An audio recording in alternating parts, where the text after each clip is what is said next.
Good morning students, कैसे हैं आप सभी। तो स्टूडेंट्स, कल मैंने आपको सुमित्रा नंदन पंत का लेखक परिचय और साहित्य पर से समझाया था। आज हम उनकी जो कविता है वे आंखें पढ़ेंगे। तो मैं आपको एक एक लाइन एक्सप्लेन करूंगी, आप ध्यान से सुनिएगा। स्टूडेंट, जब आप वीडियो ओपन करें तो आप पेज नंबर 147 निकाल लेंगे। वे आंखें, अंधकार की गुहा सरीखी। देखिए, लेखक जो है वो कहते हैं कि कवि शोषित किसान के बारे में बताता हुआ कहता है कि उसकी जो आंखें हैं वो अंधकार की गुफा के समान है।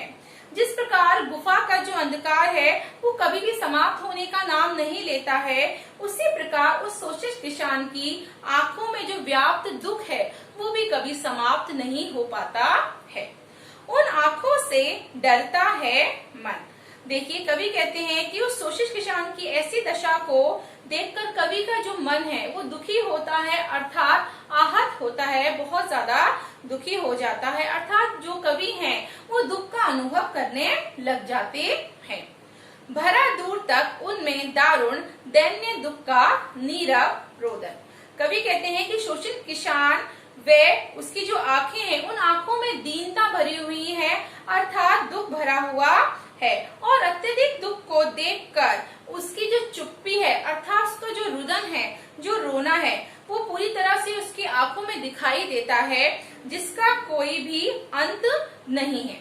अर्थात किसान की जो भी दैन्य दशा है उससे कवि प्रभावित होते हैं, उनको दुख का अनुभव होता है और उसकी आंखों में जो रुदन भरा हुआ है, दर्द भरा हुआ है, रोना भरा हुआ है, वह कहीं न कहीं सारी चीजों से प्रभावित होने लग जाते हैं। वह स्वाधीन किसान रहा, अभिमान भरा आंखों में इसका।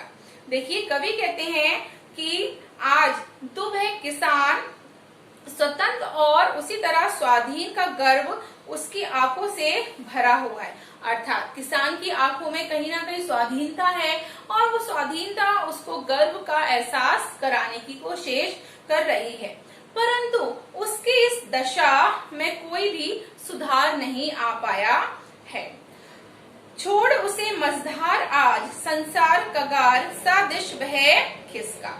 आगे वो कहते हैं कि उसकी जो पीड़ा है उसको दूर करने की अपेक्षा जो संसार है वो कहीं ना कहीं उसके दुखों को बढ़ाने में लगा हुआ है। अर्थात जो दुख है वो पूरी रूप से एक दुखों की धारा सी बह गई है और पूरा संसार उसके दुखों की धारा को छोड़कर किनारे की भांति दूर खिसक गया है। अर्थात किसी को भी उसकी कोई परवाह नहीं है। संसार कगार सादिश वह किसका। कवि आगे कहते हैं कि संसार को किसान के दुख और पीड़ा से कोई भी लेना देना नहीं है, अर्थात उन्हें कोई भी मतलब नहीं है। वह तो अपना मतलब सिद्ध करने में लगा रहता है, अर्थात उसका जो दुख दर्द है उन्हें उससे कोई लेना देना नहीं है, बल्कि उसकी जो दुख है, उसकी जो परेशानी है उसको दूर से देख रहा है, अर्थात दूर खड़ा हुआ है। कौन? संसार। जैसे कि किनारा बहती धाराओं से अलग हो जाता है, उसी प्रकार ये संसार भी दूर खड़ा हो जाता है। स्टूडेंट्स, एक बार फिर से मैं आपको रिवाइज करती हूँ।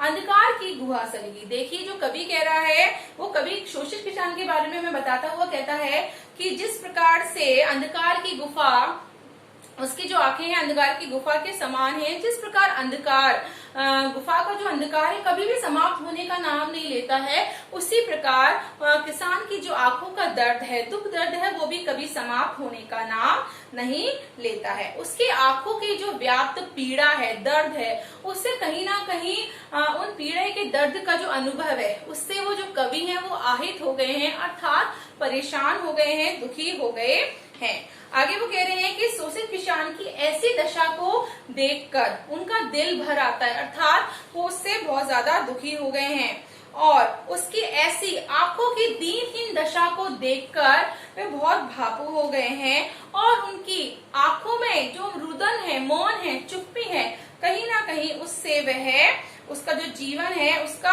अंत होता नहीं दिखाई दे रहा था, उसके दुख दर्द का अंत होता दिखाई नहीं देता है।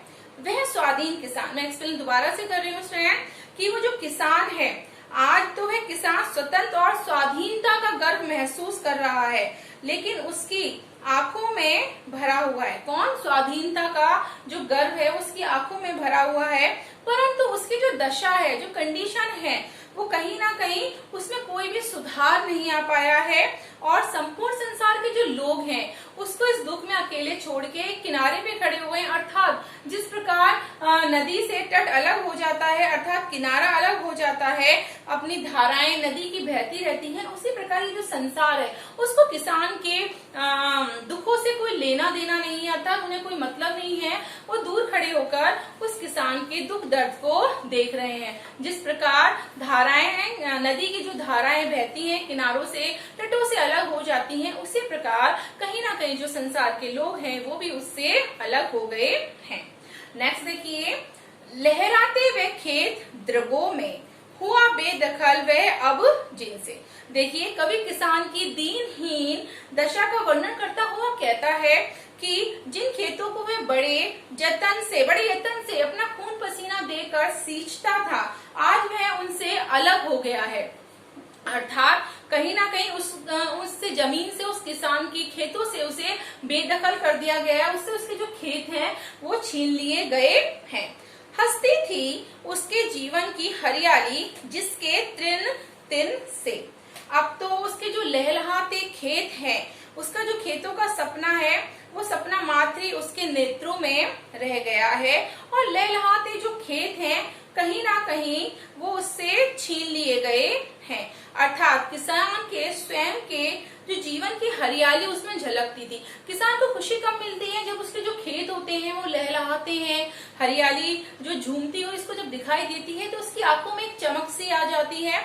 लेकिन उसके जब खेत उससे छीन लिए गए हैं, अर्थात किसान अपनी जो खेतों में हरी भरी फसल देखकर खुश होता है तो खुशी उसके यहाँ से छीन ली गई है।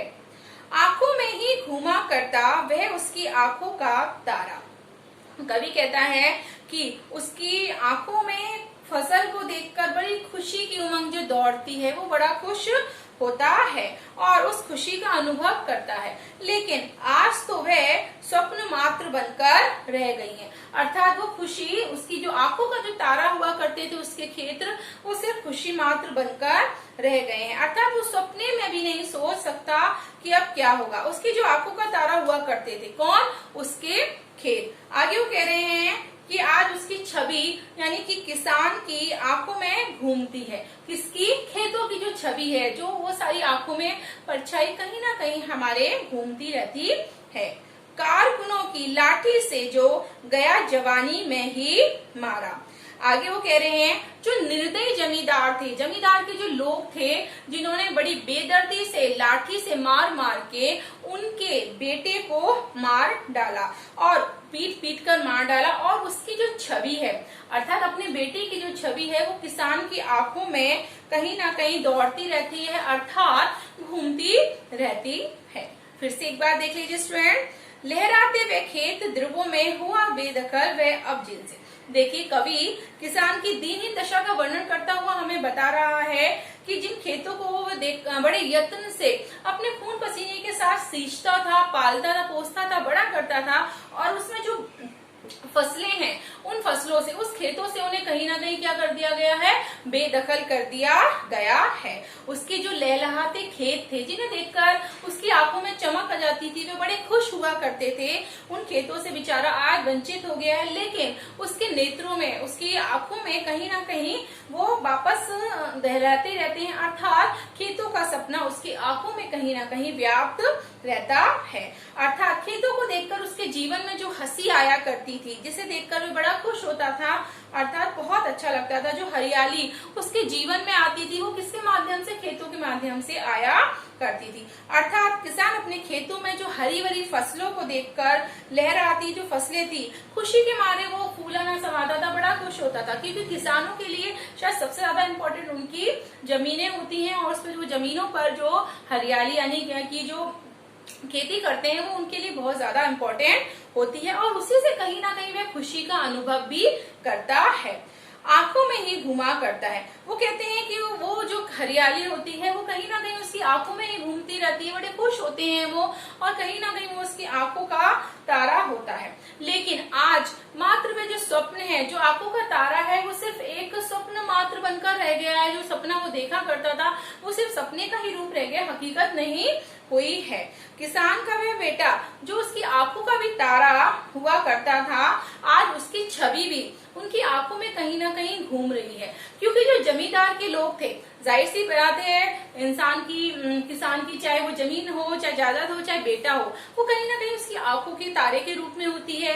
जमीन जायदाद तो थी, खेत तो थे, साथ ही साथ में उसका जो बेटा है वो भी उसकी आंखों का तारा था। जैसे आप सभी अपने माँ बाप के आंखों के तारे होते हैं, तो उसके जो जमींदार थे, उन जमींदारों के जो कारिंदे थे, यानी कि जो काम करने वाले लोग थे, उन्होंने कहीं ना कहीं उसके बेटे को पीट पीट कर मार डाला था, अर्थात उसकी मृत्यु हो गई थी। तो जमींदारों के बेटों ने उसको भरी जवानी में मार डाला था लाठियों से। तो आज किसान की आंखों में, अपने आंखों के तारे, जो उसका जो बेटा था, उसकी जो छवि है कहीं ना कहीं घूमती रहती है।